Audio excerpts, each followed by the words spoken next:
Welcome, everybody. Welcome to this really, really important conversation, a global conversation on domestic and gender-based violence. We have an amazing panel of speakers today.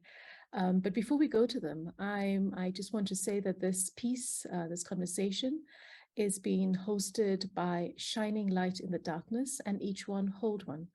And I'm going to start by just asking Ed Dudley to tell us, Ed, why is this an important conversation for you? Why is it an important conversation for Shining Light in the Darkness? Well, thank you. Good day, everyone, and thank you for joining us. So the conversation is important to me. One is because we run a nonprofit called Shining Light in the Darkness. I'm one of the co-founders. And the more and more I talk to people, not just in the States, but in other countries, this is not just a USA problem. It's not an Africa problem. It's not an England problem. This is a global problem that does not get enough press. We don't talk about it enough as a society.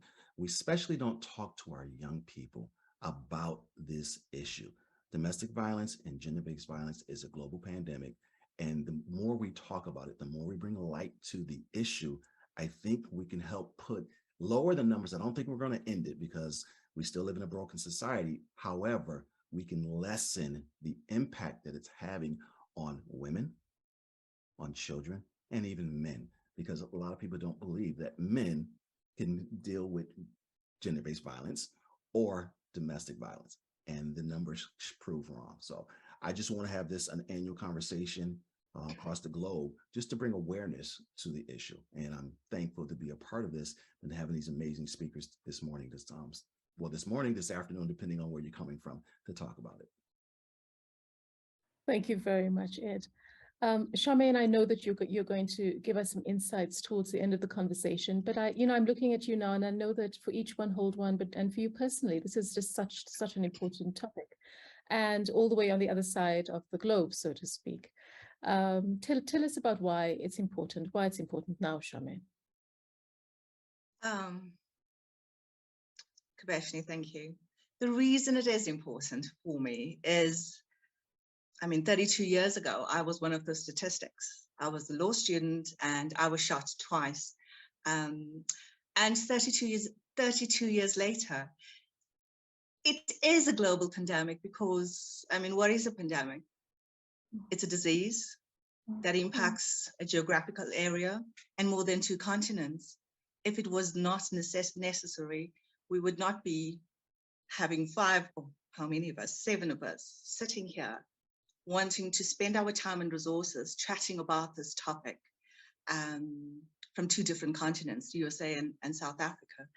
So, and I do a lot of work with victims of gender-based violence, and it's just escalating. No matter where we are, even in the Nordic countries, gender equality is a non-event, but gender-based violence and intimate partner violence persists. So therefore, Kay, I didn't expect you to call me in, but that's my story. Thank you. And it's an important story. And I think that for a lot of us, having the personal contact point with something like this makes the conversation all the more meaningful. So let's stay on this part of the world, and I'm going to ask Aladia Mohammed. Aladia, what is your contact point with this piece of work? Where are you coming from on this? Thank you, Kay. So I survived 2 relationships of gender-based violence, almost 30 years. And I now call myself a GBV victor because I was one of the fortunate ones to actually survive. And, like Charmaine says, it's a pandemic, but we don't see it as one. We called coronavirus a pandemic, and then our president said GBV is second to coronavirus, but nothing's actually happening about it. What are we doing? We call it out and we say all these things, but like with the virus, we wanted to find a cause and a cure, but with GBV, it's just not happening. I know I suffered almost 30 years and I never wanted to speak out because I was scared of being judged and didn't want to leave the relationship because of what people would say and, stuff like that. And I had firsthand experience in physical, mental, spiritual, financial, every form of abuse. And I call myself a victor because I'm one of the fortunate ones to have survived, and I'm now living to tell my story, and I have all these amazing opportunities to share it on various platforms so that I can reach out to other women, so that they can know that it's okay to speak out and there is life after abuse. Thank you. Thank you. And I guess speaking out is a very important part of this process. So I love this notion of calling yourself a victor, it sounds incredibly empowering. And picking up on the various aspects of abuse. This is very seldom a singular point of abuse. It is holistic in its pervasiveness. I'm looking at you, Flo de Val-Dudley. Tell us about your story in relation to the topic today. Thank you, Kay.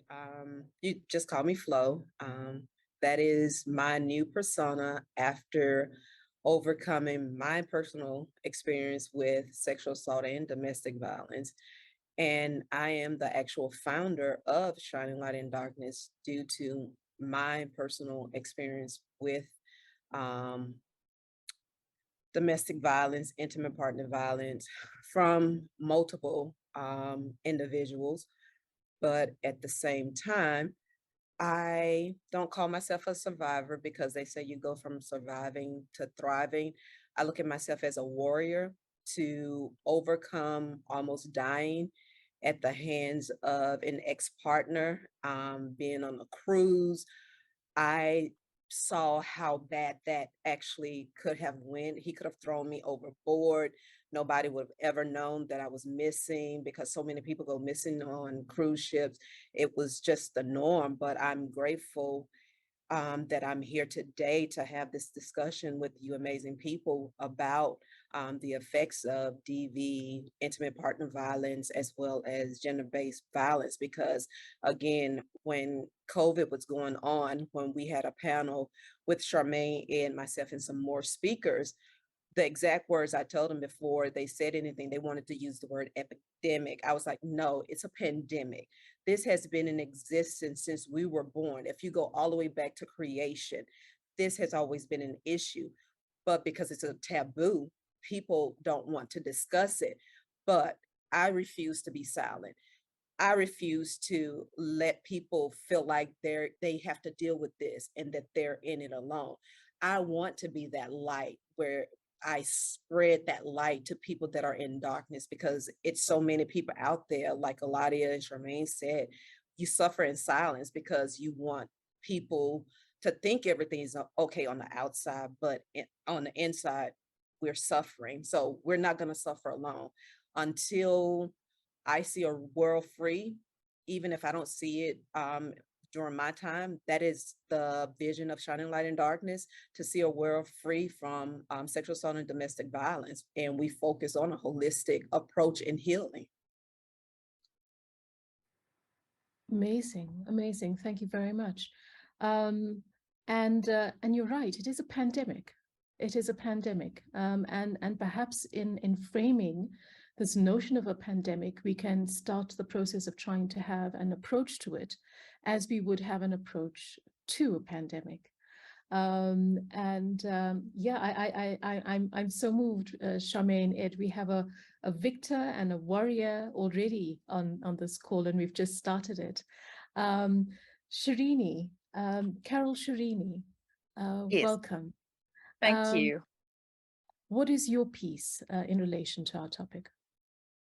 So I have been, well, background-wise, I'm actually an accountant in terms of my career, but then I always felt, if I can call it a calling, to empower women. And every single time when I would exercise this calling in terms of talking to women, I always found that most times it would be those that had experienced gender-based violence, as in from the stories and sharing experiences.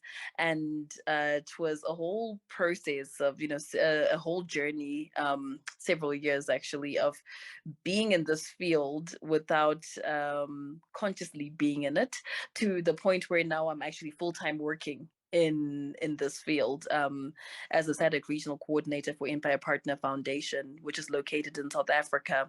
And I think part of the reason why I even accepted this role, well, apart from it being a personal feeling, like it is a personal call to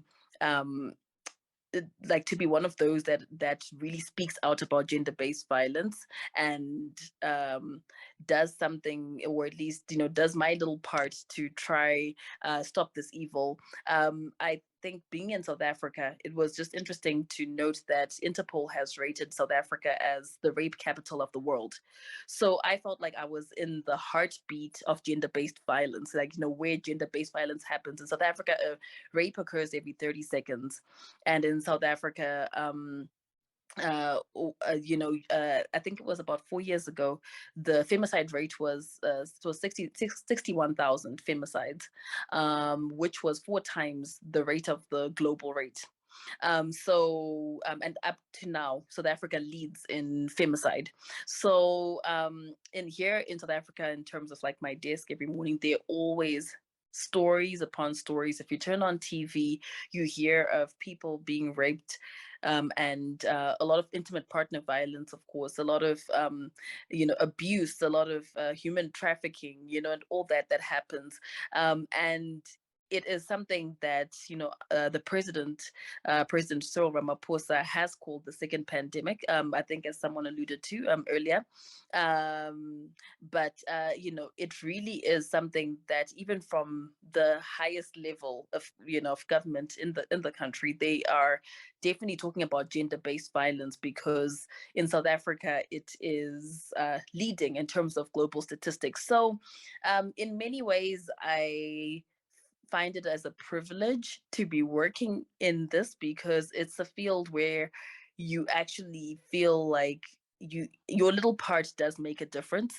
Even if you speak to one survivor, or you somehow empower the next person. Of course, for us, our thrust is more so with tech tools. We've got tech tools too, for gender-based violence, response reporting, and prevention. So just being able to speak to a woman about the options that are available for her to be safe, and for her to possibly not then experience an incident because of something that we are providing, or just from speaking to someone, or even just speaking to a victor and assisting, the victim support is what we call it, in our organization. It is in many ways a privilege really to be working in this field, because you definitely know that this is the field where you touch lives, and you touch lives daily, because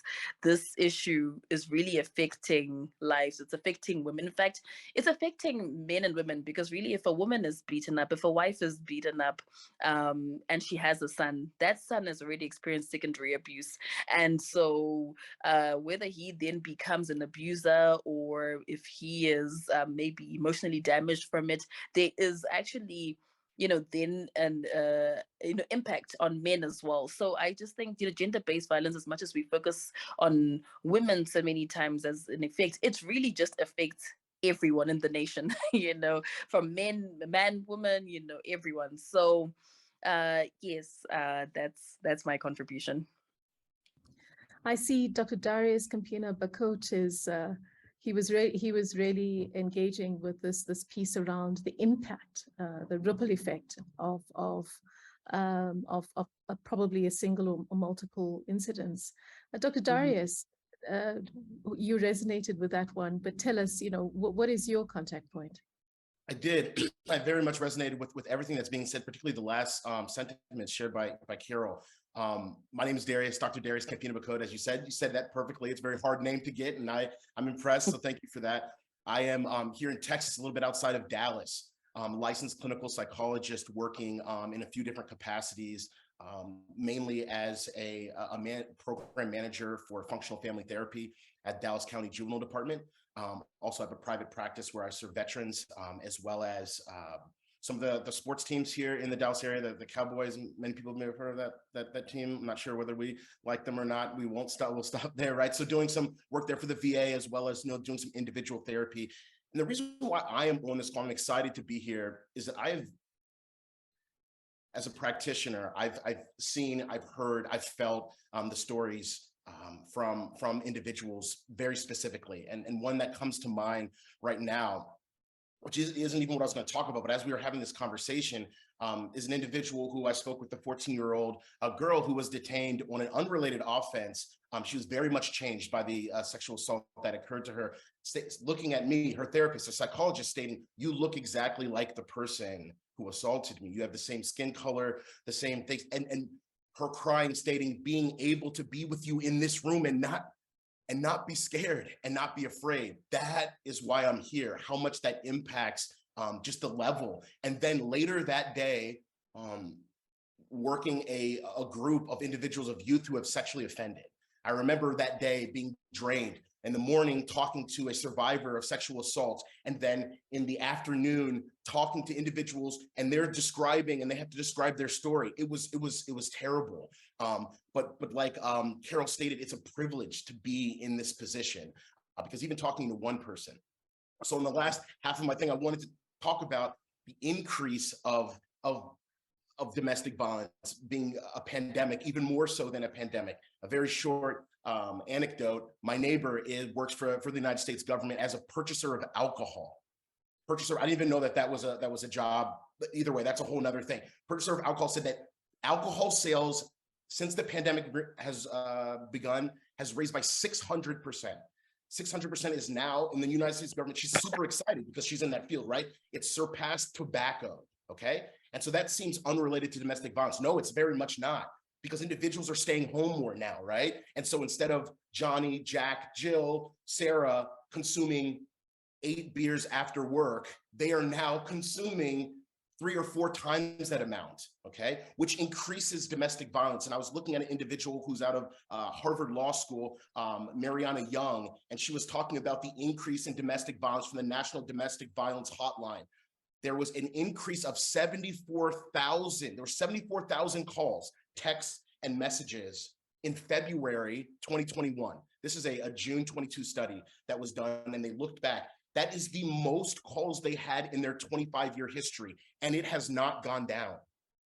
Domestic violence, and this is, and just to be clear, they did research in 13 different nations in Africa, Asia, South America, Eastern Europe, and the Balkans, all very similar. The increase of reporting domestic violence has increased to the point where they needed to hire more individuals, where it's a global, very much a global pandemic. Whatever comes after a pandemic, we're at that. I only have 2 minutes, and I got 45 minutes of things to say, and it bothers me, but it bothers me to the core, visceral core, when individuals are hurting, right? And don't get me started about military sexual trauma, where oftentimes men are actually the victim survivors of that, and they're not sharing that.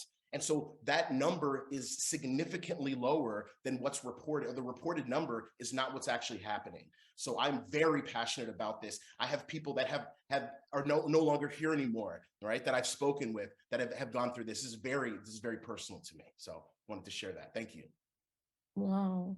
Thank you, Dr. Darius. And I mean, how interesting that, and we've seen it here in South Africa as well, where the restrictions around COVID have increased our numbers. And I'm going to go to Narisha Naidu, because I'm sure that you, in a similar way to Dr. Darius, have a particular vantage point and a citer of this particular matter. Narisha, over to you. Good afternoon, Kubiness, and thank you for inviting me to this discussion. It is such an important discussion, but at the end of the day, it can't just remain a discussion. Something needs to be done. I have been an attorney. I've been a prosecutor, a state advocate prosecuting serious and violent crimes, and now I'm an advocate in private practice.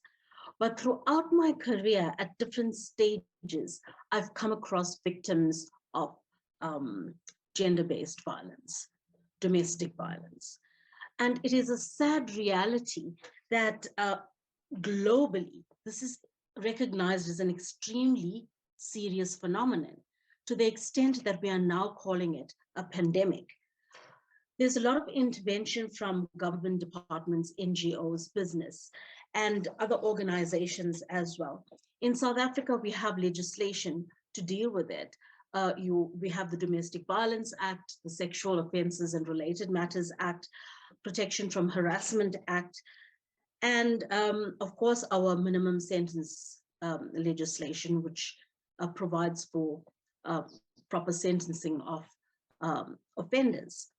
And the scourge still remains endemic to South Africa, and now recognized as a pandemic, which it is.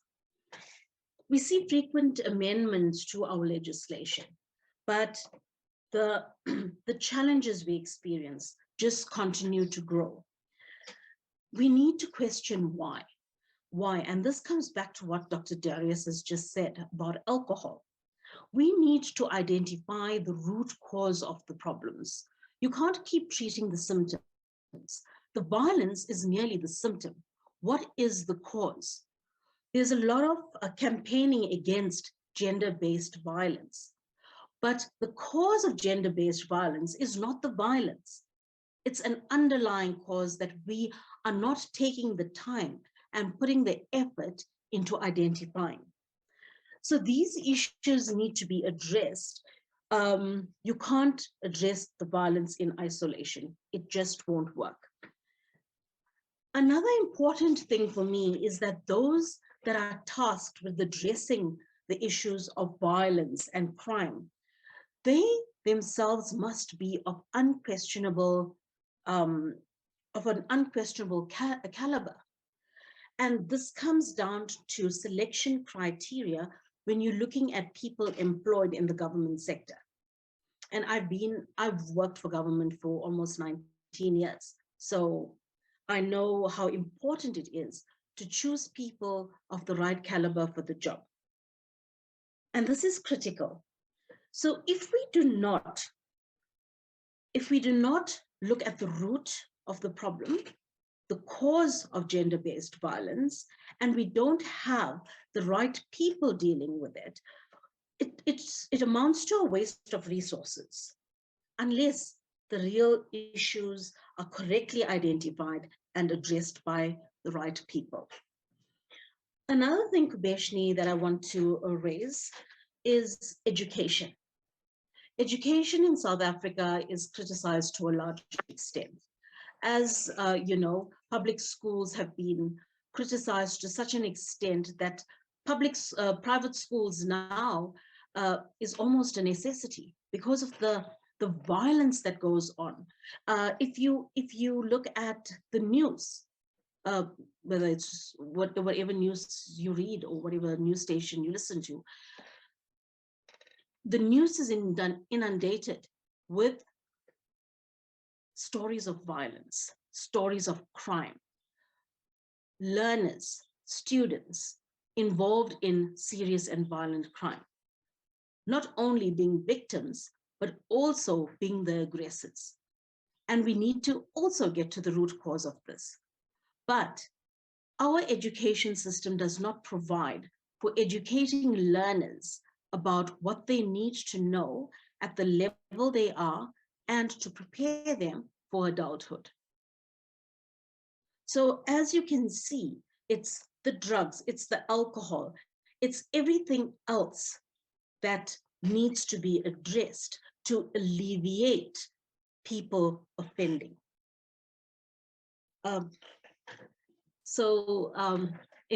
Educators need to inform the learners and keep them informed and keep them aware of their rights, of their obligations. But this can only be done if and like I said, you need to have a good selection criteria. So you've got to have good educators who are in a position to educate the learners on these relevant topics. And you land a very important words, root causes, right? I mean, when Eladia began, she spoke about, she says, what are we doing? What are we doing? And you very appropriately touch on the fact that we've got lots of legislation here, actually, lots and lots. And there's an absolute disconnect between the legislation and what we anticipate is going to emerge from it. I'm curious about, you know, on the other side of the world, Flo, when you think about root causes, what are you thinking about? I mean, what would you attribute at a root cause level in the US?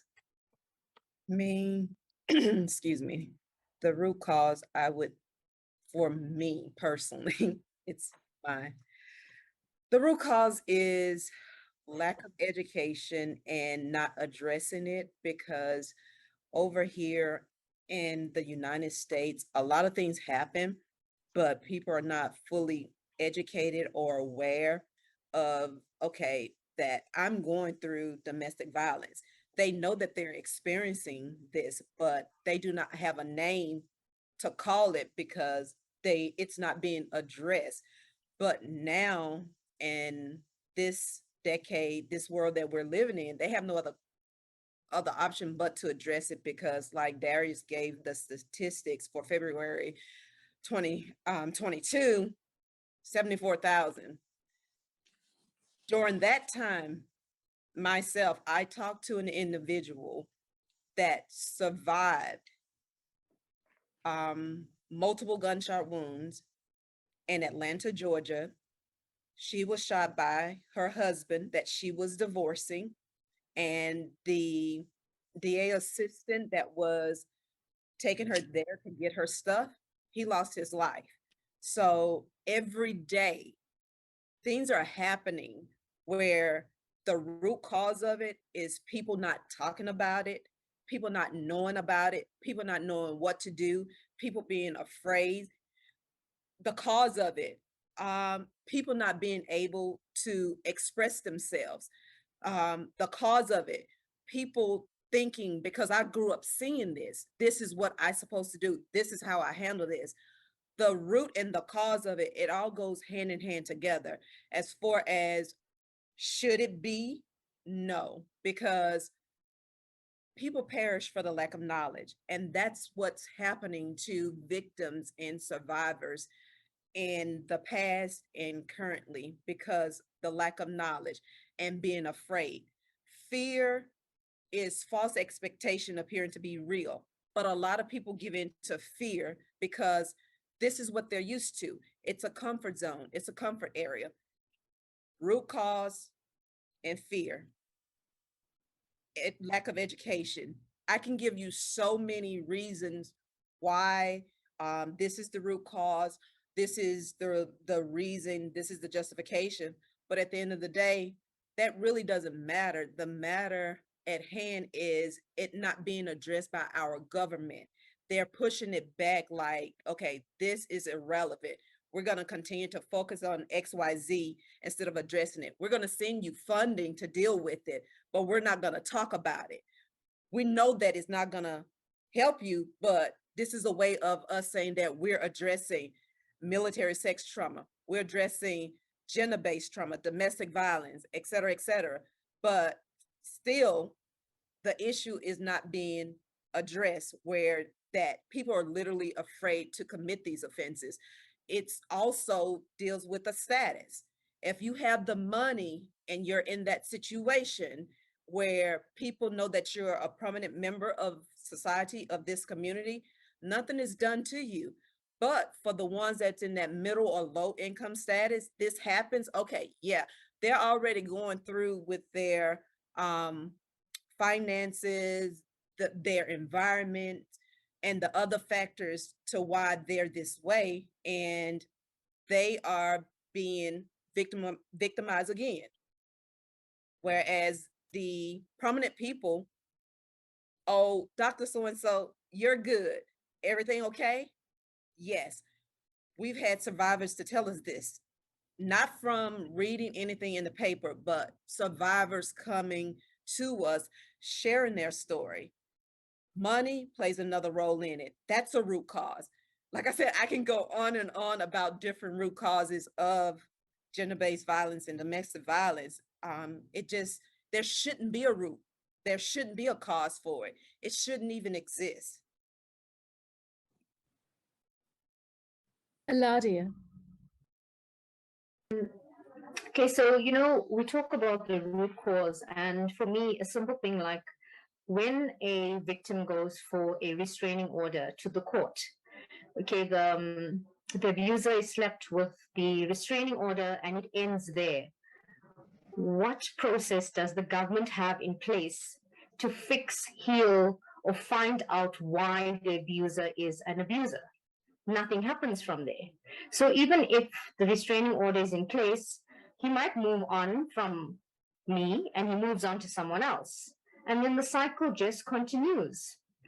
So to me, there's so many simple ways that we can end this, going to the root cause. And like that was so important to me because I had so many restraining orders, and you would get arrested and 2 or 3 days later you would be out. And he came to my work the one time and threatened to even kill me after having a restraining order.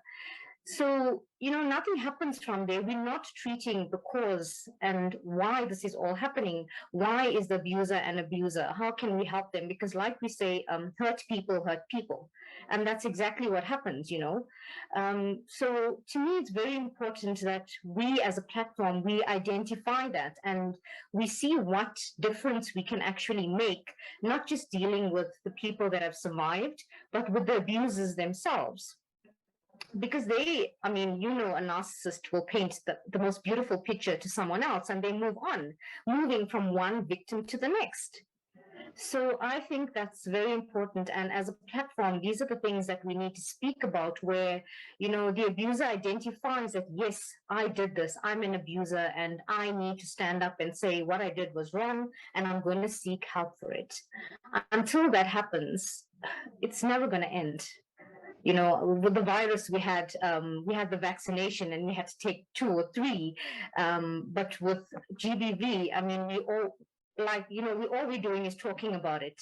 And yes, we're helping people. I have ladies that reach out to me and say, thank you for speaking because, you've given me strength. And I wake up every morning and I say, for today alone, I just want to help one person and I know I've made a difference. But I want to make a bigger difference, not just one person. And I don't know, every day I go to bed at night and I pray to God to please give me an answer as to how do I actually reach out to the abusers. That's my prayer every night, to identify with the abusers and get them to stand up and say, yes, I'm an abuser and I want to stop this. Charmaine, your hand. I also saw Dr. Darius. Hurt people, Charmaine. That is so true, Kay. Just building onto the points that Flo made, as well as Eladia. I think the root cause is largely observed behavior, because most abusers grow up in the environment and they seem to accept what's happening. And from a woman's perspective, I think, and even a man's perspective, we demonstrate to our kids as to what is acceptable behavior and how we value ourselves. So it's a point that we need to take out to as many people as possible. In addition to that, I think it's a lack of self-control. Because if we learn to control our emotions as well as not lash out, just as individuals, we'd be able to have a greater impact. And all of this is behaviors that we could possibly learn or take out into programs to avoid the generational trauma. We do need to break the cycle with basic steps that we all could possibly collectively take out, do in terms of school education. Narisha made the point, in terms of not victimizing those GBV abusers, because if we show people love and demonstrate self-love is a way to heal, I think would have a greater impact. And you guys have made the point. I just wanted to highlight those 3 things: learn behavior, lack of self-control, and self-love for everyone could potentially be a possible recipe in the eradication of this evil. Thank you, Kay. Thank you, Charmaine. Thank you. And I think the piece that you're sharing almost leads us into an understanding that this is a system, multiple system intervention that we're heading for. Dr. Darius, I see you had your hand and then Narisha. Dr. Darius. Definitely. Or Narisha, you can go first as well. That's not a problem at all. Please.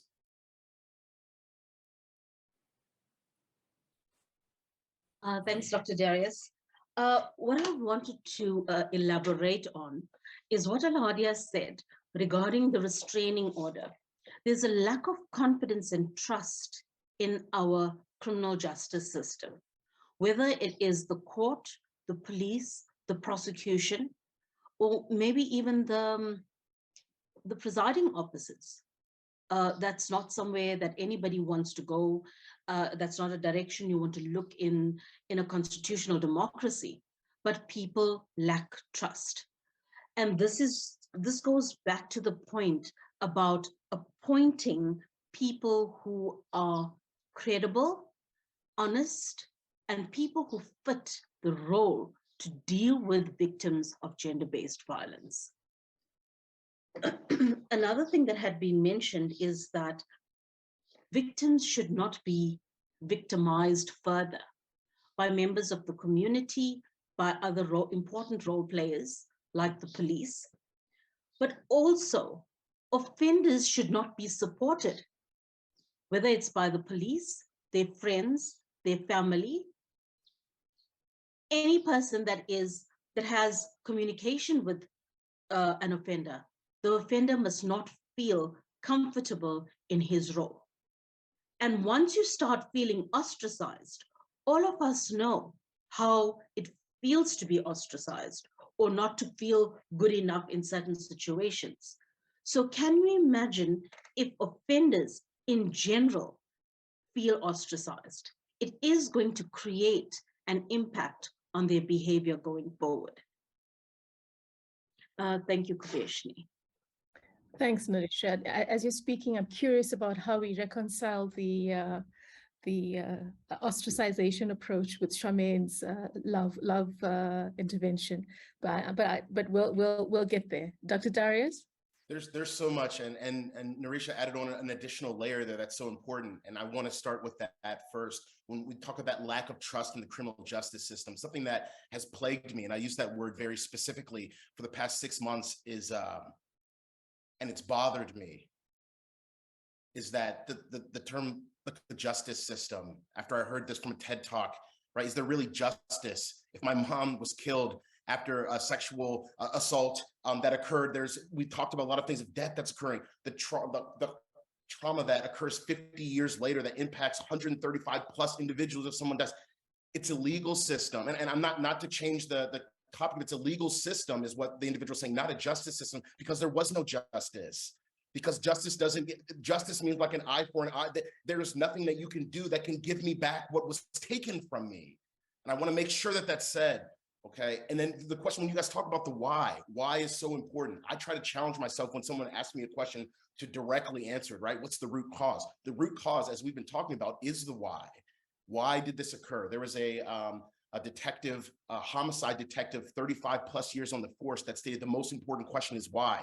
It's not who. People think it's who killed the person. No, I don't care who killed the person. I don't know when they did it, where it was. If you tell me why it happened, I'll give you the rest of the information, right? And the last piece I wanted to share, for me, that why is really going back to, as a family therapist, what are we being shown? As we talk about here, what are we being viewed? For me, it's even deeper. It's systemic, as we talked about. It goes back to society. And I wrote down this quote: hurting people hurt people. I wrote that. So thank you for sharing that, Aladia. That's it. But with society, right? If she didn't do this to me, I wouldn't have been so upset. This is actually her fault. You guys are putting it on, and then people are co-signing on that. People are okay with that. You're right. If she didn't do this, then that's asinine to me. That's out of this world. And so one last piece, as it relates to the why, I think we talked a lot about substance use. The question is, why are people using substances? That's how we get it. The root cause, not the symptoms. If I keep treating the symptoms, next thing you know, there's going to be problems that they're going to continue to happen. And so for me, it really breaks down to why is someone using substances? And I did some research on that and actually it was in 2010, read an article that was written in 2010 at the time, and I didn't believe the article. So I asked my client, he was using mushrooms at the time. This is an adolescent, super short story here. And what I read this article, it's like when a person comes home, a businesswoman, businessman, non-gendered individual, they come home, the chance of them using cocaine when they get home is very low. That's what, just stereotypically speaking. Now using a downer, right? Like alcohol, something to relax them, anxiolytic, something to relax them makes the most sense. So they're saying people use certain things for certain reasons. I want to relax and forget about what happened in my life. I stated I work with veterans. I don't want to remember this trauma, this PTSD that happened. And PTSD as it relates to sexual trauma, I don't remember this. So then I'm going to drink alcohol so that I can forget. I can finally get to sleep and then I can wake up. I asked my client who was using shrooms. I literally said this. I said, I just read an article and it stated that people use substances for certain reasons. You're using shrooms. And they said that it's usually for people trying to leave their reality and try to go somewhere. Is that true? That's what these researchers said. He cried. He started crying and said, and without, of course, identifying information here, he said, I lost my brother. That's why I'm here. You remember that, right? He was killed in the shootout here in a city in a southwestern part of the United States. I said, yes, that's exactly what we've been talking about. I used shrooms and I saw Mickey Mouse, Donald Duck, and then my brother showed up and he told me it's going to be okay. He said, I'm using that so I can find my brother. If you can find ways that I can tap into that or heal, I would not touch the stuff. He said, that damn article that you read is right. I am using this to help me. And so that is the why. Why is someone doing this? So I have so much to say, but this is invigorating me. I just really wanted to say those points. So I appreciate everyone on this. I see Flo and I see Eladia. I just want to say, I am so glad that all of us are here today. And as everyone was speaking, because I come from my prior background is law enforcement, healthcare, education. And as everybody was talking regarding domestic violence, we all said the same thing. It's a systematic problem. It's not the individual. And then we talked about the factors that contribute to it. And the why, Dr. Darius, you hit the nail on the head, because what you said, I just want to say ditto.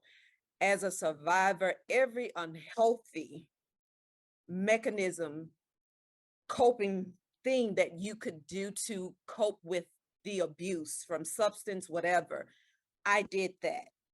That article, I'm like your patient. Ditto, it hit it. I just wanted to say that. I was going to say it before you said it, but when you said it, I just want to say thank you for being passionate about that.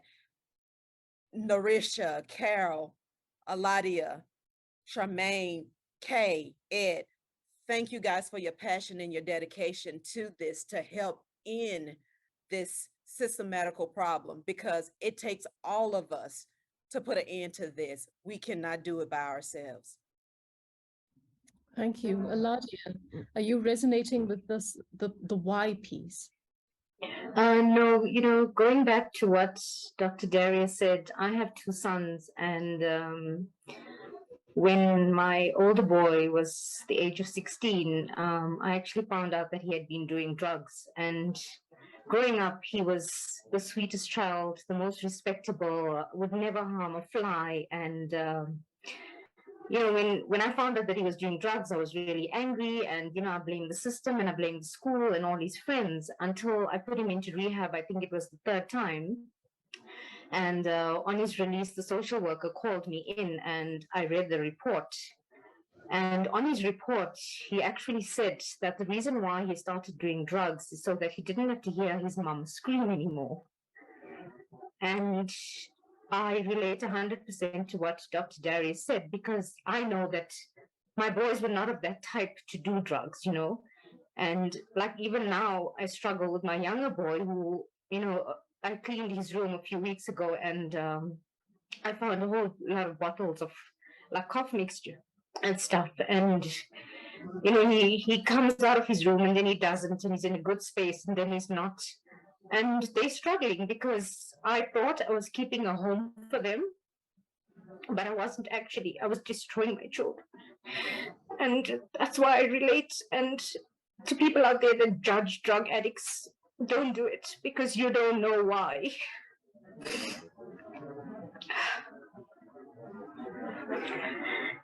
Yeah, that's my point. And what I'm getting a sense of, guys, is that there's a lot of self-soothing because there's a lot of brokenness at many levels. I'm reading this book so very slowly. What happened to you? It's a conversation between Oprah Winfrey and Dr. Perry. And one of the pieces that emerged from this conversation is that as human beings, part of the perpetuation of dysfunction comes from the fact that we are drawn to familiar in behaviorally. So if someone has grown up in an environment that was chaotic, unsafe, insecure, even if they're removed, if there isn't any intervention, even if they're removed from that, they don't feel right. They don't feel right unless they're because they're in unfamiliar space. So why are the abused attracted to abusers? And they talk about the fact that what happened to you when you understand and you go back to your childhood and you understand the roots of it, you see that you are actually biologically drawn to that environment, and so the intervention piece becomes so important. They touch on something really powerful, which I think from both the US and South African side is incredible. They talk about the intergenerational trauma, the fact that, the GBV and domestic violence, these are, you're absolutely right, Narisha, these are symptoms of something that go back deeply for generations. We both come from situations of slavery. We come from situations of apartheid. We come from situations of colonialism. This is our ground.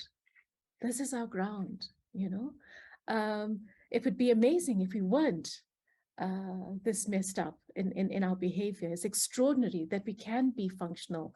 Sometimes I feel when I think about the pain and the suffering that rides in our family systems, in our history. Dr. Darius. Yes, and I appreciate you sharing that. And I'd be remiss if I didn't thank a lot of you for you sharing that and being, disclosing that information. That's extremely helpful. I know this conversation is being recorded. I hope that millions of people hear and see the passion that and the pain that I'm seeing. What it brings up for me is that, to your point, just to be very direct, like I said, I believe that you were creating a good house, right? You were being an amazing mother, and yet this still happened. That's what someone who's trying real hard to do it. And I'd be okay if you gave up as well. It sounds bad to say like that because of everything that's happened. What's so interesting? We in our society are telling women, right, to be stronger, right? If you're being strong, just be stronger. Just hold that and you can make this work. There was research done in 2019 where they did a pinprick on males and females, right? And they asked them to identify how much that pain was, right? And so what they said is men overreport, and this is just using the study here, they overreport symptoms. So that same pinprick, a woman, this is stereotypically looking at the study, would say, oh, that's a 5. And a man would say, that's a 9. And it was the exact same pinprick, right? And so oftentimes women are identifying that things are not as painful when they are. Either A, you're reading that as they are much more painful, or men are being told, right, oh my gosh, I haven't felt pain like this. This is very, very hot. What I'm saying that relates very much to domestic violence and gender-based violence is that oftentimes when women are saying something, they have likely gone through too much as it is already. They went through the 9 and 10, but they're, oh, it's a 5. Oh, there's a this and that. And society is telling us and telling them to stay stifled.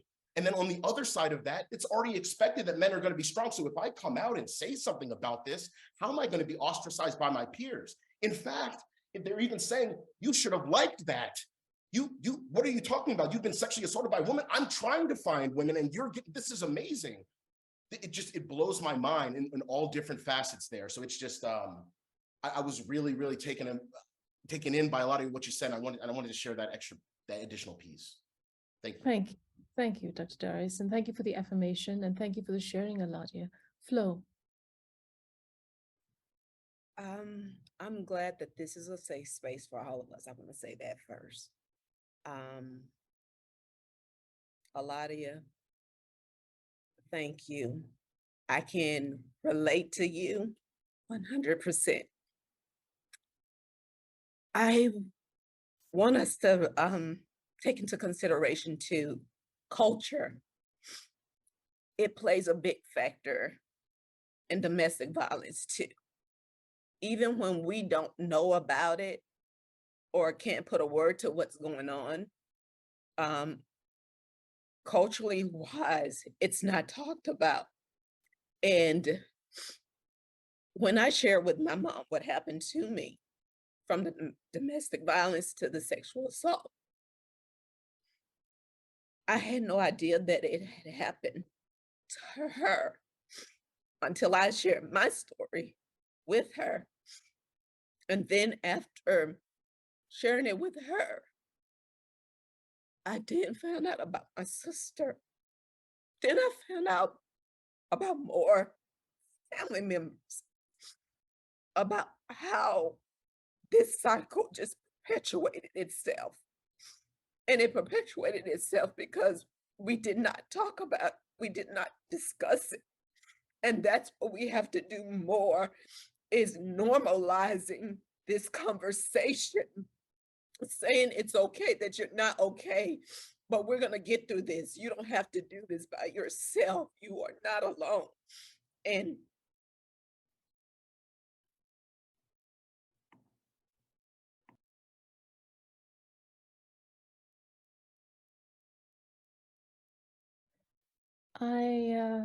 I feel the need to just breathe for a moment, and if you'll allow me to, this is an extraordinary conversation. When we started it, we knew that there were very personal connections to it.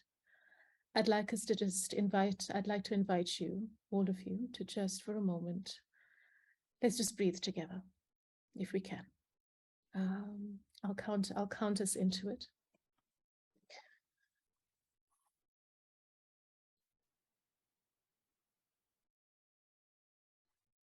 Just take a deep breath in.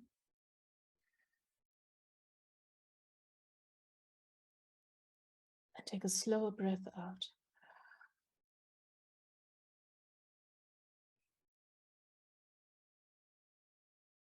And take a deep breath in.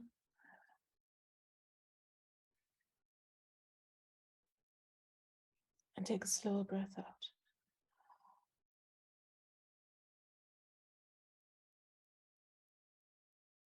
And as you breathe out,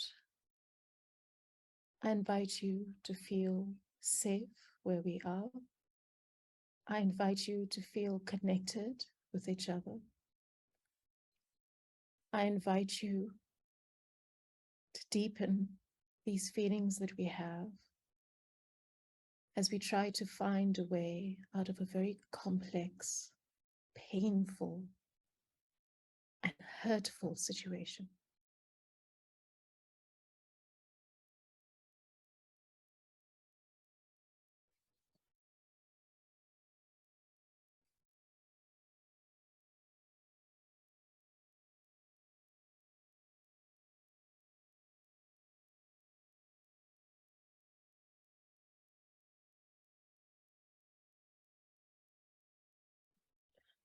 When you're ready, I invite you to reconnect with us.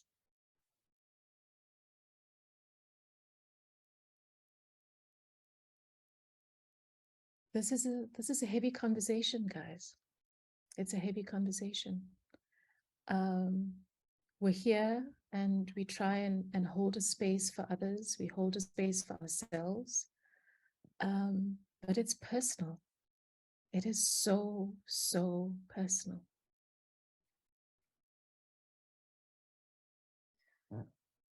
Marisha. Oh, Kubishni, I'm glad Flo's getting a chance to calm down. I want to first comment on something that she said. You know, Flo, I'm really sorry for what you're going through. And I know I appear very strong because I've dealt with many people like this, but my heart hurts. I really feel for you, and I feel for Aladia. But people have to be strong for each other. We've got to support each other through our strength. And Flo said something very powerful. She says it takes all of us to put an end to this. But the decision makers who don't know as much as those who have been through this kind of violence needs to listen to those that know better. And I think that is very important, that your views are taken into account when decisions are taken regarding you. That is the one thing I wanted to mention. You, Kubeshni, were also curious as to how I would reconcile the, being ostracized with Charmaine's love. She, you know, when you get a message from Charmaine, she always signs off love and light. That is her. You feel the love because she resonates the love. So how I reconcile it is to say that when you give love, you will receive love. When you give love, that love results in things and events that are filled with love. But if you don't, if you project angrily or violently, it will result in events that are destructive. And if you look at someone being ostracized, that has an element of destruction. So what do you want? Do you want to love and receive love, and which will result in events of love? Or do you want to be angry, violent, and be ostracized, which is destructive? So it's a choice that people need to make for themselves and for others. And that is where education comes in. And I do also have a bit of life coaching experience, and I am also a motivational speaker. So from that perspective, I would, you know, using that hat, I would say to offenders, choose between love and hate. And the outcomes thereof, you know, it's objective. It's not subjective. It's objective. The next issue I want to raise is pertaining to your book. You know, you say it's a book that Oprah, you know, there's a conversation with Oprah. And one of the things she said, I haven't read your book, but from one of her program, she said, you know, when you go through, and we all know she's been through also sexual assault, right? And she says, you know, when you go through that kind of suffering, you always ask, why me? And what you actually should be asking is, why not me? And that's going to take you out of the place where you are, the deep, dark place that you find yourself in. And Aladia, you know, I really, really felt your pain as you were speaking. I felt your pain for what you want your children to be and what you expected them to be, but you're not getting that. Unfortunately, or fortunately, it's not your fault. You can't blame yourself, okay? It's your circumstance. It's a circumstance that you need to deal with. And I'm going to tie up your situation with Flo's situation. And putting on my hat of a life coach, I'm going to say to you, from your experiences and all negative experiences, I've been through mine as well, which is not necessarily related to gender-based violence, but there are teachings from these negative experiences and from these bad experiences. Find the teachings and get your strength from it. You have one lifetime. Find your teachings in this lifetime and make them your strengths. If you look at shining light in darkness, I see that as Flo's strength from her hurtful experiences. And that is what I'm trying to tell you to learn from. And you will find it. Thank you, Kubeshni. That's very powerful. Thank you. Thank you for that, Narisha. Thank you. Carol, there's been a lot going on in this conversation. I haven't heard your voice in a bit. What are you taking away from this sharing, Carol? How does it connect with what you're seeing at a regional level through your organization? What are your thoughts?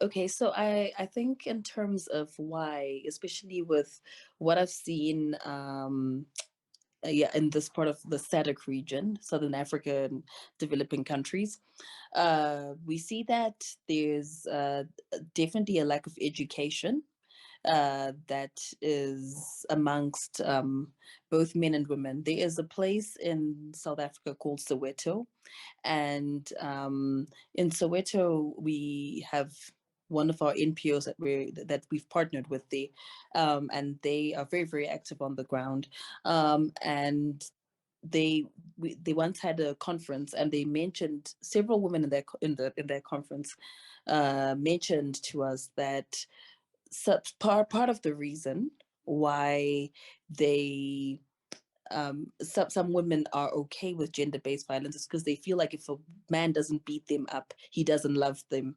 So there's that idea in some women's minds, especially in the rural areas and in some of the less developed parts of Africa, the rural parts of Africa, where it's almost like being beaten up is a symbol of being loved. And however, that is infiltrated through some of these communities where we try even through some advocacy programs. I know there's a certain NPO that we also work with. They try through an advocacy program of theirs to talk to traditional leaders and to talk to those influential people, custodians on the ground that can try reframe the way women think, because it's not only the women that feel like sometimes like being beaten is love, but of course the men just feel like to be a man you must at least hit your woman at least once or twice or a few times.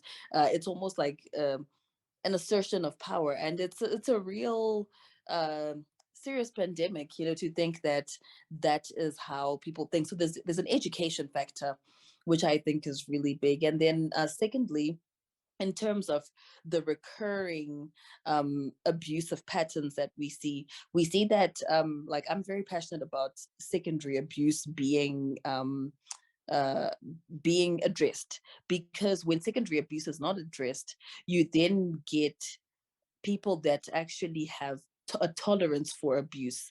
So, for example, let's say a daughter sees a mother being beaten up, and she's grown up with it. She's seen this happening. It may not be surprising to see that she's gonna go through first boyfriend beats her up, second boyfriend beats her up, first, maybe husband number one, number two, or whatever it is. But like a pattern of men coming into her life that do the exact same thing as her father did, because there's so much modeling that happens.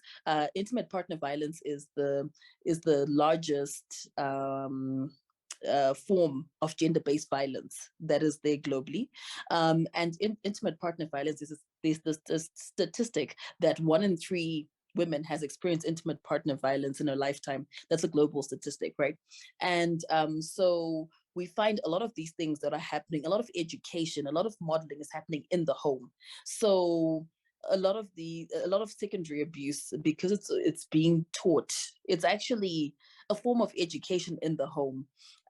You find that even though the daughter may not like abuse, I mean, no one likes abuse really, but they are actually tolerant of it, to where, let's say, another man comes who's actually sweet and he's kind and he's what they may feel, oh no, he's too soft, he's too, almost like something in you is even rejecting kindness and is rejecting true love, because there's a tolerance for abuse. That is almost like abuse becomes the default setting of a lot of people. And I think that is one of the major reasons why abuse, at least in the SADC region, is continually repeated over and over again throughout the generations. It's getting worse, it's not getting better.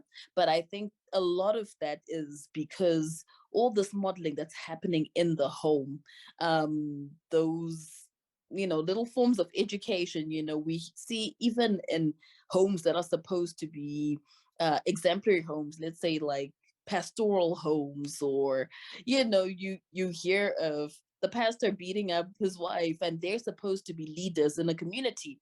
So there definitely is that education factor as well, in the home, outside the home, which I think a lot of this and I'm just saying this as a why that I see, why a lot of abuse continues to happen, why there is this perpetuated like brokenness throughout the generations, why there's so much tolerance of abuse, why many women, as much as they hate abuse, they're comfortable with it. They, it's like that's actually what they expect, and they would rather even like somehow, some way, just be with someone who's like that, as opposed to someone who, it's almost like they find I was talking to a psychologist who was saying part of what she says to a lot of women that have grown up in abused homes, and that have been abused by partners, is there's almost a thrill factor that comes sometimes with abuse. Let's say when he's yelling at you and all, there's like a thrill factor that a lot of young women end up developing. So she said the way she addresses that is, instead of thinking the nice, let's say kind boyfriend is boring, she says, no, get somebody who's good to you and all. And when you want to find a thrill, go bungee jumping. You almost have to reframe the way you think.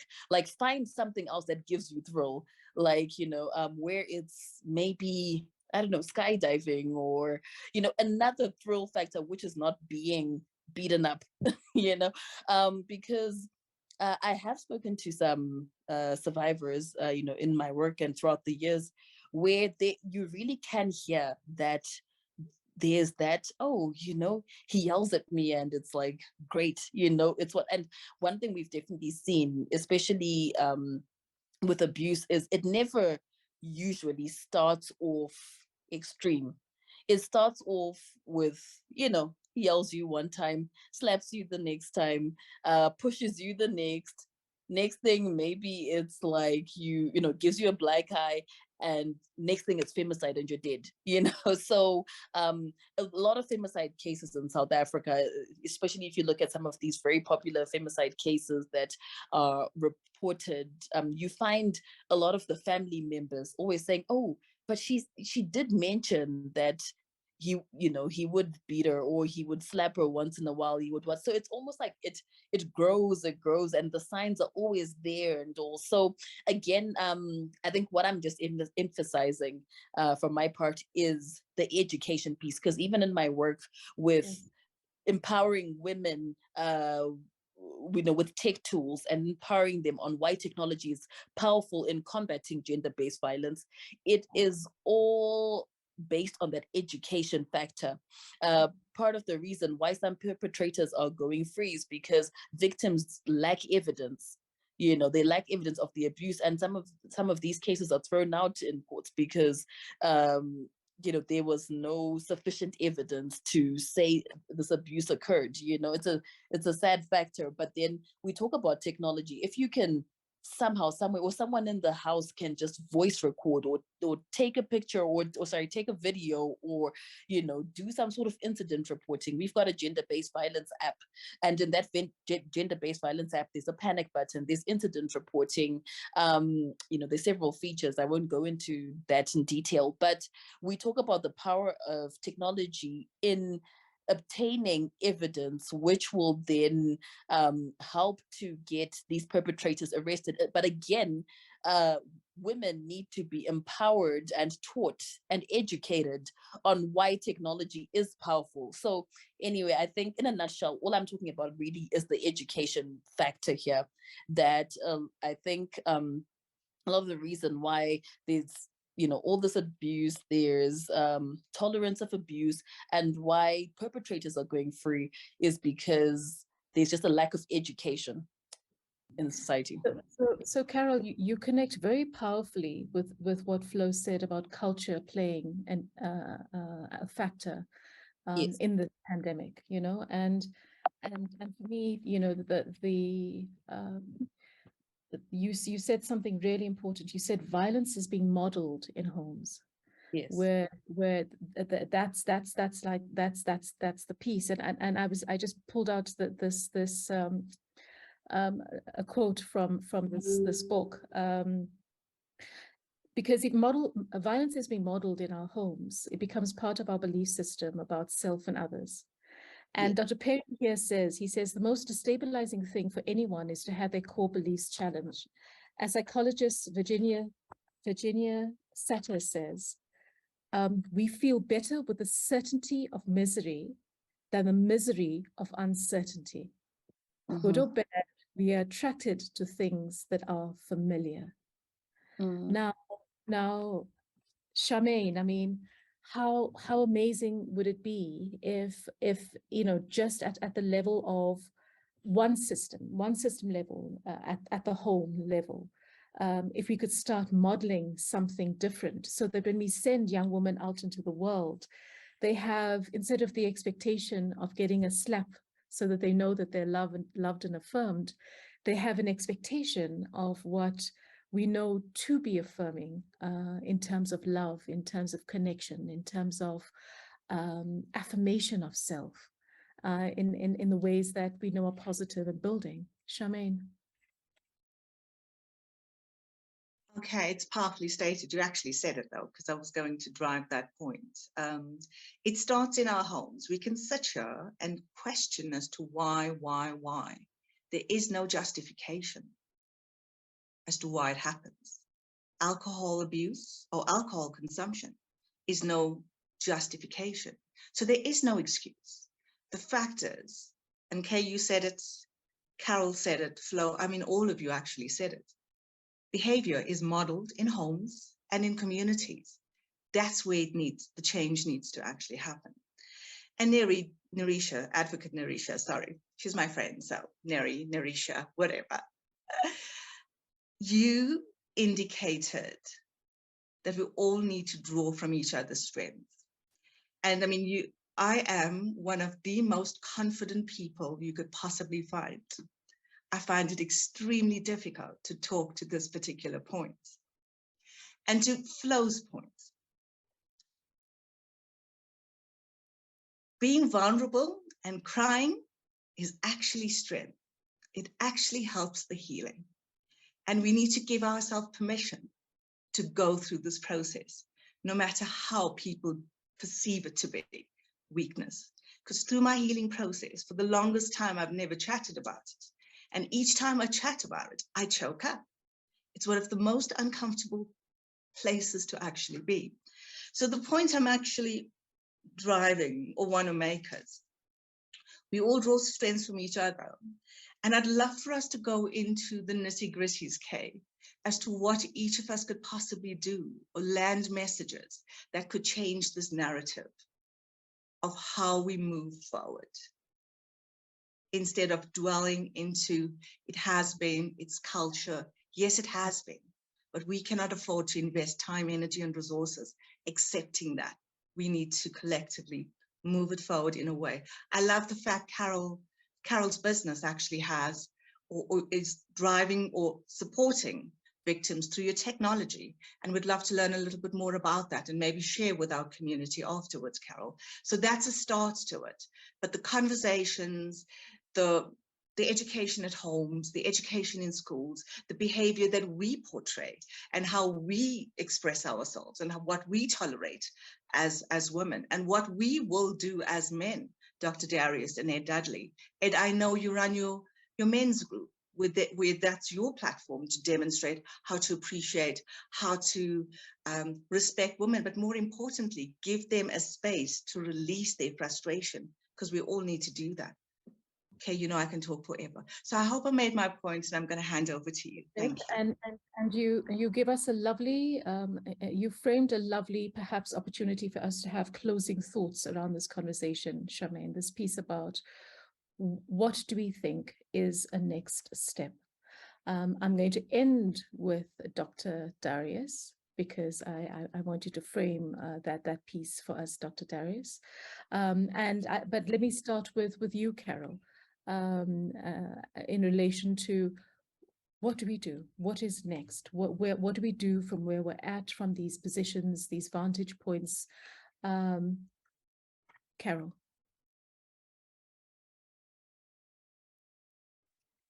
There we go. Okay, so what we do, okay, I think before, if you'll allow me, just something I just wanted to add from the previous statements that I made. I think, okay, again, going to education, which also leads to my final points of what we should do. I was going to say that there is, in the home, something that I've seen happening. It's something that I personally also experienced, you know, when you experience domestic violence with parents, and you know, like in my case, okay, my father was physically abusive, but then there was also the element of, even though he was physically abusive, I still, even up to this day, of course, love him. And then there was my mother, who would then pour out her frustrations to me as a child. And that also was a form of abuse and violence towards me, because as a child, I don't have capacity to handle her pain. Because of course I'm talking about from ages of probably 5, 6, 7, you know, like, oh, your father, da, da, da, you know, and then it's just, you know, especially now when I was a teenager and all, and hearing this, your father, this, or hearing their private fights and all, because while I loved my father, it was almost like some resentment towards him, but love. And then it's that internal conflict as a child. And then I would then, at least later on in my life, started getting upset with my mother for almost like trying to separate me with for my father. But she wasn't trying to do that. She was just pouring out to me, which was not a responsible thing to do because I was too young. And she should have found maybe a counselor or what. So I see that a lot in households in the SADC region, especially people of color, that the idea of counseling, the idea of going to proper facilities, even if it's in the home, even if you're the one who has been injured, but if you're a parent, find a proper counselor, find a therapist, find somebody else. Maybe even try avoid relatives, you know, telling them, because there's that conflict, you know, you don't want to maybe also be, you know, talking to a brother or sister. I mean, if you can avoid it, or saying, oh, your brother did this or what, because I feel those type of things can emotionally cause a type of violence, because you're telling someone who already loves this individual how bad they are. And in that, you create an internal conflict. So I just think in terms of the next step, I think if I can just say this, I think especially in the SADC region, and I speak a lot for the people of color, which, you know, we deal with a lot in our work and in the communities that we serve. We know, for example, one of the largest, in fact, the area with the most predominant gender-based violence in South Africa is called Lusikisiki. And then there are other areas like Tembisa and Soweto and all, which have a lot of, they're predominantly people of color. I find that facilities such as counseling, like going for therapy, healing, you know, how to heal and all, because you end up bleeding on these children, and then you cause this conflict, which is also a part of destroying them as well. Even if you, as let's say the mother, are the victim, or were the victim in that situation, you are the one who was the abused, and you're pouring out to a child, you're pouring out to your 12-year-old, you're pouring out to your 13-year-old, you are also it's a form of abuse in that child. So anyway, that's what I want to say. Just like I think if the idea of counseling, the idea of therapy and all, which in our SADC region has also not necessarily been very popular. I think it's starting to become popular. It's more popular in developed nations, but in developing nations, South Africa is actually quite I think quite developed in some ways. But when you talk about Zimbabwe, Zambia, Malawi, those type of areas, you find that the less developed the country, sometimes the less open they are to really properly having these facilities for mental health and for counseling. So yeah, I think that's a very big part of what's needed, because healing is a very, very big part of stopping the cycle of abuse. Yeah, that's very powerful. Thank you, Carol. And you talk about you're moving us in the direction of this notion of what is an appropriate intervention, and when we're in these situations. And it's true, the notion of having a westernized counseling approach to some of these things isn't very palatable in a lot of our countries, and for a lot of people of color. And part of our challenge is that we've also got broken indigenous knowledge systems, where historically there might have been opportunity for us to reach back into some of those opportunities for healing. We don't anymore because there's a break in a lot of these things. And I think if you're aware of the work of Peter Levine, he talks very much about how in Native American communities there are forms of dealing with healing, because a lot of both the theory and the reading seems to suggest that a lot of the trauma that we experience actually rests in the body. Trauma sits in the body. And they're beautiful cultural ways. We perhaps just need to find those access points to those pieces again. Aladia, I'm going to go to you. You stirred us, Aladia, and you allowed us to make this conversation as personal as it is for anybody who has experienced gender-based or domestic violence. From your perspective, what do you think is our next?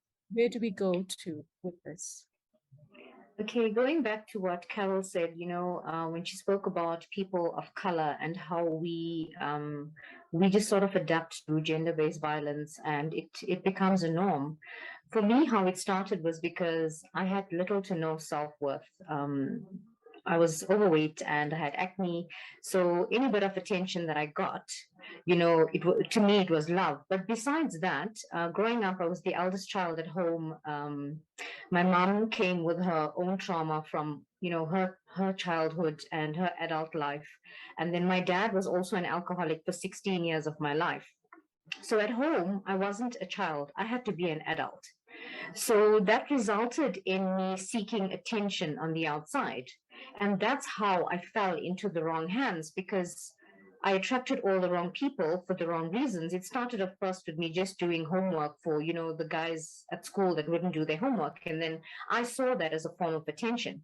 So it's not that we start to like abuse or you want to live in it, but you do it for attention. And then that results in abuse, and then that becomes a form of life. And like any other addiction, the abuse then becomes an addiction. And so I think for me, I want to target schools where, on a Monday morning assembly, the principal must allow us who's been through life, who knows these things, you've experienced it, to talk to teenagers there, be it boys and girls, and let them know, because that's where it all started for me. I mean, that's where I made the biggest mistake. Even though I excelled at school, I was doing exceptionally well, but I was lacking love and attention at home. I mean, on weekends, my parents tried their best, taking us out.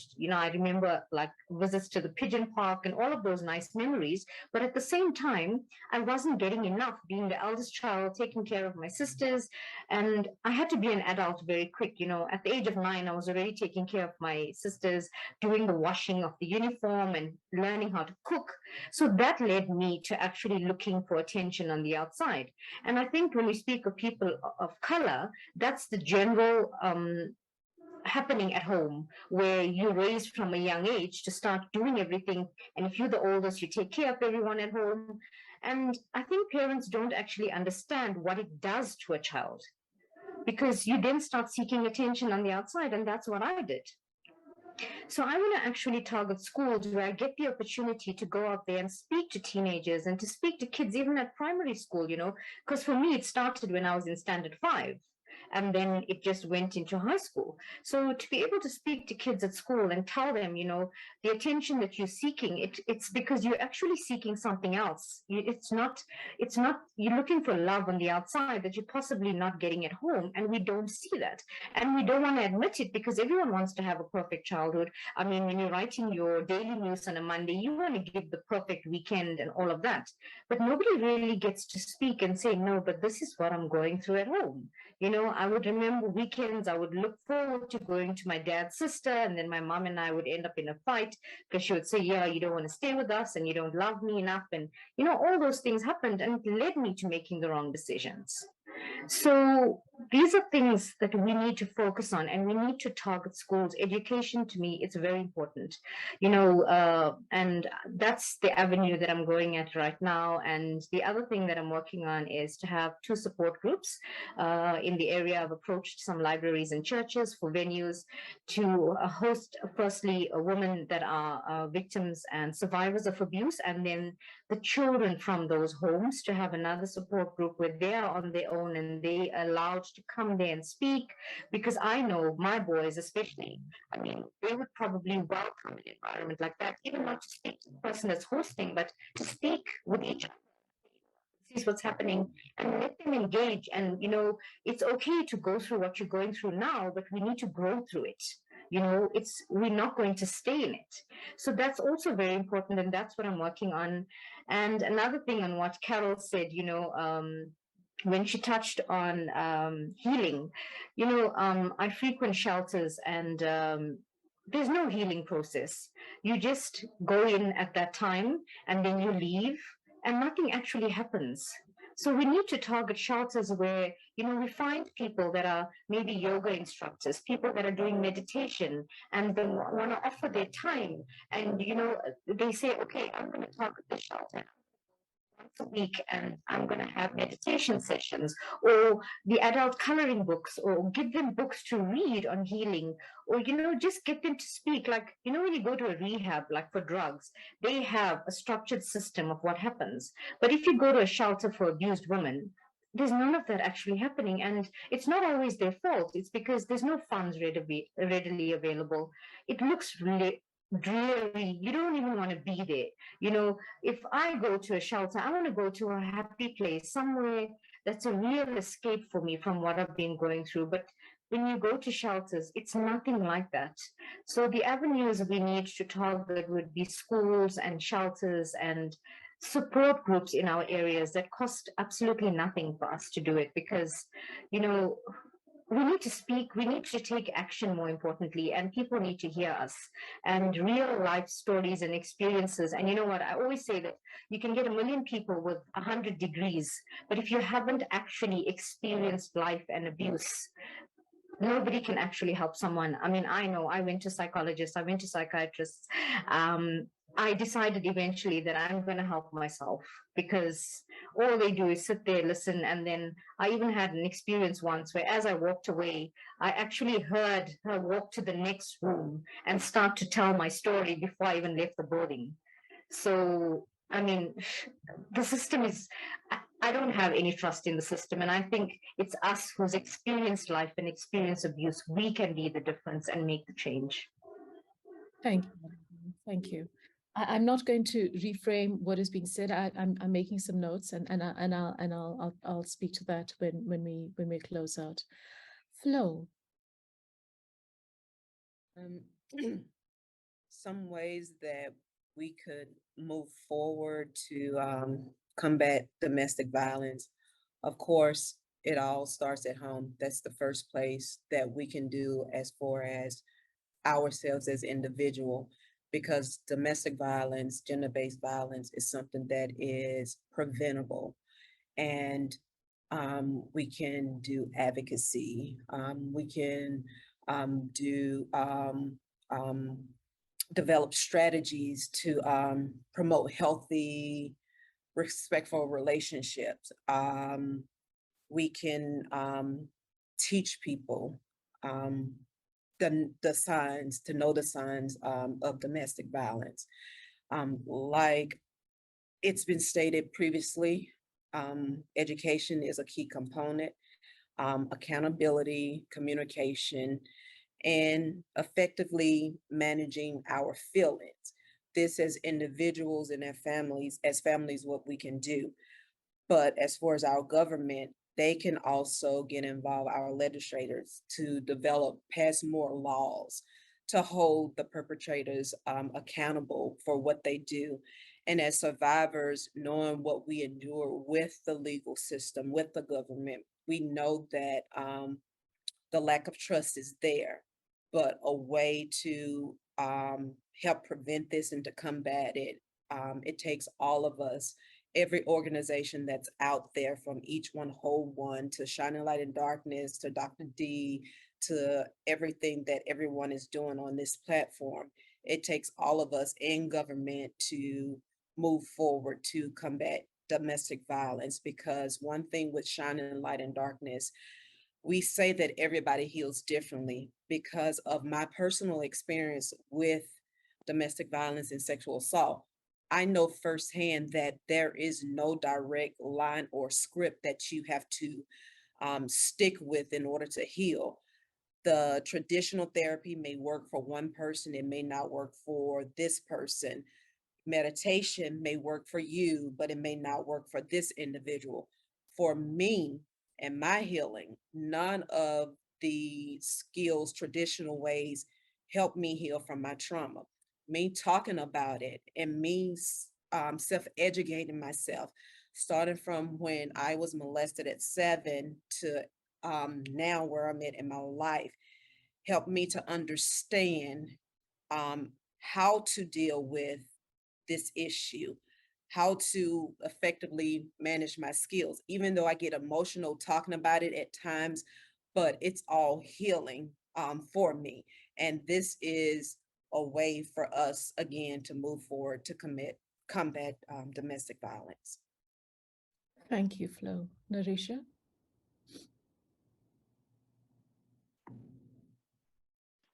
Kubeshni, I think the important issues have been touched on, the importance of education, and a very important issue has been raised with regard to shelters. If your shelters become a better place to be, then women will be more willing to leave the home and find help. So yes, the shelters are important. But one of the issues raised as well was evidence, and insufficient evidence being used for court purposes. I want to say today is a very significant day for me. I prosecuted a matter before I left the NPA. I actually delayed my exit to complete this matter because the mother of the victim wasn't getting help from the prosecutors. And when this matter landed on my desk, I decided that I was going to prosecute it myself. And I promised her that I will do whatever I had to do to make sure the matter gets to court. And it was a 23-year-old girl. She had the mental age of a 6-year-old. And she was sexually abused by her stepfather. Now, having a mental age of a 6-year-old is difficult to get evidence out of such a child, especially that this wasn't a 6-year-old. This was a 23-year-old who was also mentally challenged. And we, to cut a long story short, we prosecuted the matter. The defense for the father, who represented the father, didn't want to do any plea bargaining or anything of the sort, thinking that when the matter came to court, she wouldn't be able to tender her evidence. And I worked on this matter tirelessly, went the extra mile, like people say, and she did such a stunning job they were left in disbelief. So don't feel that you can't have evidence that can stand. In the most difficult cases, if you have the right person to present the evidence, you can win. So don't feel disillusioned by that. And why I say today is a very significant day, it's because it's her birthday today, the victim, it's her birthday. So I do remember her, and I do remember the strength she displayed. And I'd never forget that. So, so yes, that's what that was my my piece with regard to don't be despondent that you're not going to have enough evidence. The truth has a way of coming out. Also, we can't speak about gender-based violence without speaking of empowerment. So women need to get empowered, have knowledge, not only knowledge about jobs or general knowledge, but also knowledge as to how to report these crimes, what to do when they are affected, who can they confide in, when they feel that they don't trust the system, what to do then.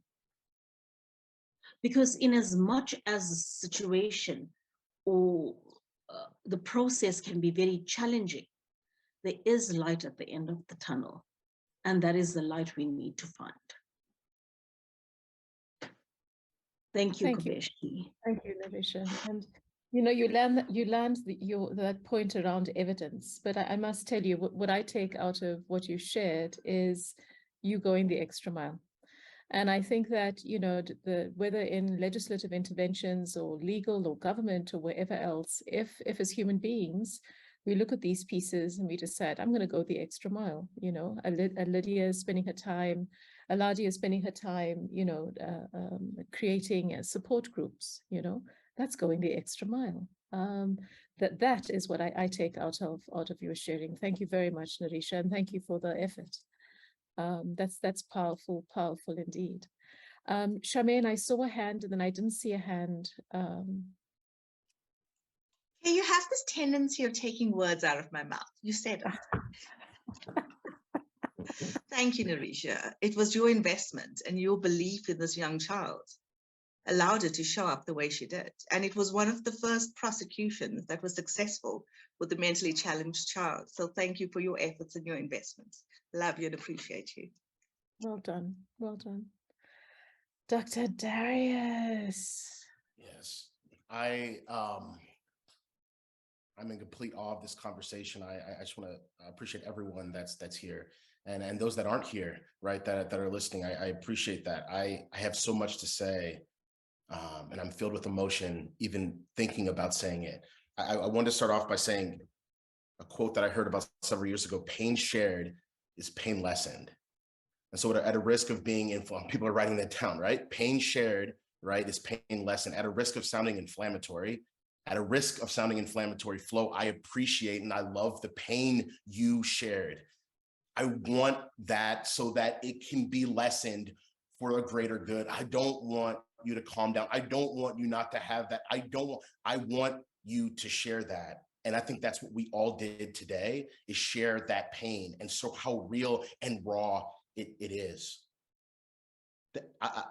And to answer, there's so much here, right? And so just to put it in there, we're looking at secondary trauma. I know Carol spoke about that secondary, tertiary trauma. I remember in grad school, did some research and showed the professor, I'm not sure if you guys are familiar with 90% of people that I come in contact with, and now we're here with people across the globe. Are you guys familiar with third-hand smoke? Has anyone heard of third-hand smoke? We have. No, some knows, right? Maybe that's my 90% right there. We got one Flow, right? So that is something that is in your couches, right? That is in a car, right? There's the same carcinogens that are in your car if someone was smoking there for a significant amount of time, right? If you have a car or any type of device, the same thing as if I was smoking it myself. That is the same thing that's happening with trauma, right? When we're talking about a child being impacted by that tertiary trauma, right? I'm impacted. In fact, I could be handling it worse than the person who's being abused. not to take away that power from that individual. I just want to be very clear on that. So when we're looking at secondary and tertiary trauma, for me, and another piece that Carol brought up is the thrill of getting beaten up. And I think a lot of times, even is that true? How does that? There's a rush of endorphins that can occur, right? There was a research that occurred approximately a decade ago, and they did a research of individuals on a huge drawbridge, right? Thousands of feet up. I'm not sure if people have heard of this study. In very short, what they did is they had two people that have never met each other. They met them not on this bridge. They had a group of 10 people that did that and a group of people that met on the bridge. And what was happening with this bridge that was swaying, physiologically, there was a lot of stuff going on in people's bodies. And 9 out of 10 people felt that they connected more with the people when they were on the bridge when they were not. And it had nothing to do with liking them. Their body is going this and like, wait, my heart's racing. I think I like this person more. No, you don't. You're on a bridge, right? So there's a thing being beaten up. Wow, there's a thrill to that. And I really love, it's about how to change that thrill, right? You still have that thrill because that still feels nice. But guess what? If you went on that bridge with no one, you're going to be feeling like this as well. Anyone you would have met there would have been like, right? I could go on a length there. And for me, the focus is on the bullies, not the bullied. Okay, you're focusing, we're miscategorizing it. If I, at a risk of being inflammatory and crass, anyone, male, female, non-binary individual, if they walk outside naked, they should not be assaulted by anyone or touched. In our society, smacking someone on the bottom, on the rear end, is seen as a compliment, maybe. Wait, what? Do not touch me. We're focusing, I think, on the wrong areas. There's in Las Vegas, this was several years ago, Nevada, the state of Nevada, Las Vegas specifically, they changed the view.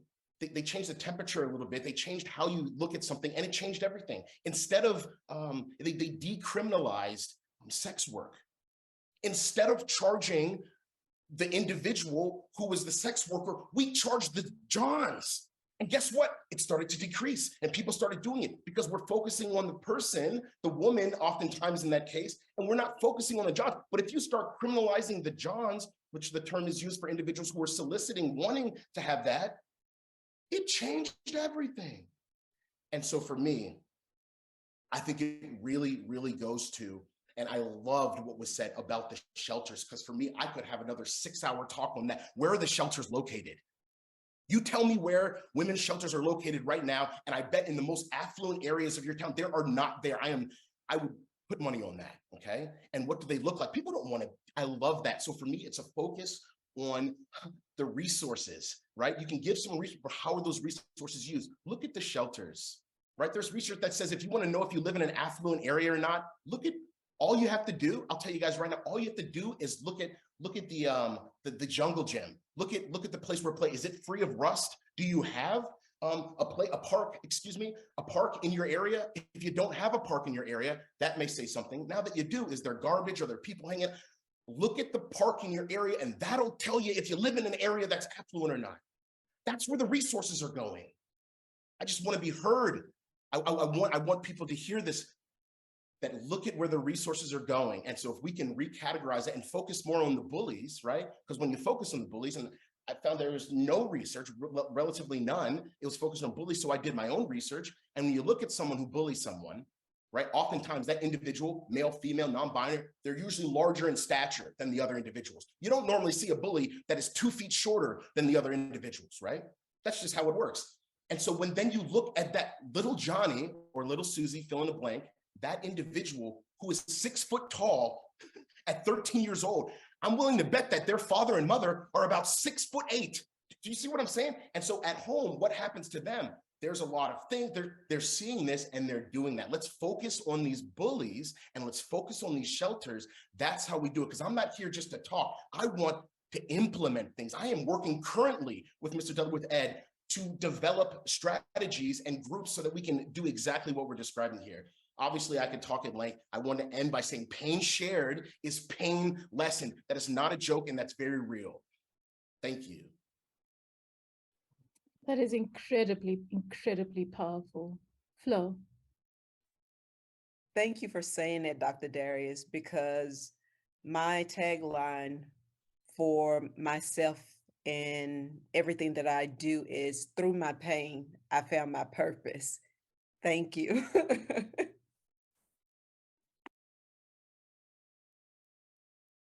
Thank you. Thank you.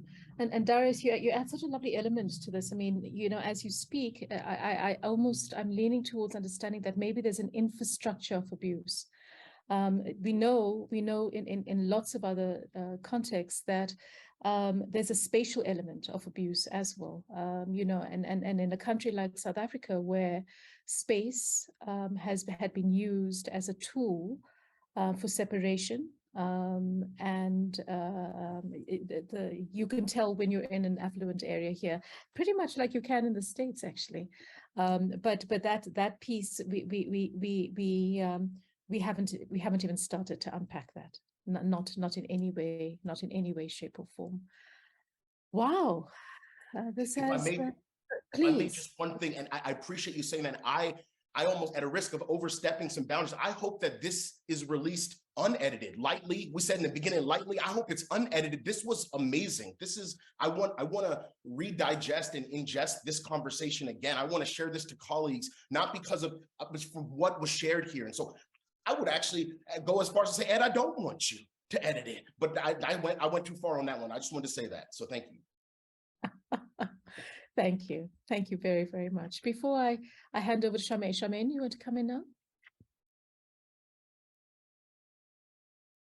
You're on mute. Thank you, Kay. There's so many powerful points that were actually made. Just want to say, domestic violence knows no boundaries. It doesn't relate to just brown and Black people. Through the work that I've done, and when I first wrote my article, I was surprised by how many executive women actually reached out of all colors to tell me this has happened to them and it continues to happen to them. So irrespective of your socioeconomic background, irrespective of where you live, it actually happens to the best of us. And that's the reality. My takeouts from this, Kay, if I may just tap into it. And I think Carol said it, and a few, and Elijah alluded to it. We need to release the bitterness. Because when we hold on to the bitterness, like your mom projecting on you, Carol, and then your sense of how you should be treated and a dislike for men could potentially stem from that bitterness that's being projected. So we need to actually release that. And work is already being done by all of us, creating those healing circles. Because no matter why it's being done, no matter the reasons, no matter the excuses, the reality is we need to heal. Let's go down to, let's create those sessions where kids have an opportunity to talk about it.